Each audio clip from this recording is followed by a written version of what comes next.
যাদবপুর বিশ্ববিদ্যালয় শিক্ষামন্ত্রীর ওপর আক্রমণ হলো আসলে মোহাম্মদ সেলিম পরিচালিত ও মমতা বন্দ্যোপাধ্যায় দল অভিনীত একটি নাটক।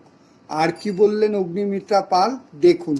স্টুডেন্টকে পিষে দিচ্ছে, এই যে নাটকগুলো দেখছে, যদিও বা এই ছেলেটিকে যে মারা হলো এটা নিয়ে আমি ধিক্কার জানাই, কিন্তু এই যে পুরো বিষয়টা এটা হচ্ছে মমতা ব্যানার্জি এবং মোহাম্মদ সেলিমের একটা স্ট্র্যাটেজি। কারণ বরাবরই সিপিএম তৃণমূলের বি টিম হয়ে কাজ করেছে।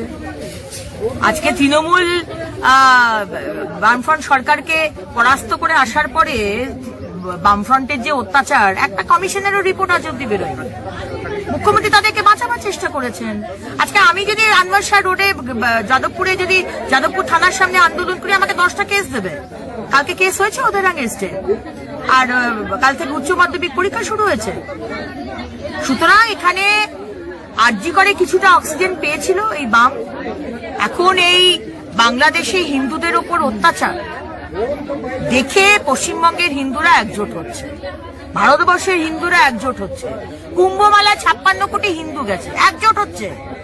এই হিন্দুদেরকে তো ভাঙতে হবে, ভেঙে সিপিএম এর দিকে ভোটটাকে ঢোকাতে হবে। তাই এটা পুরোটা হচ্ছে নাটক।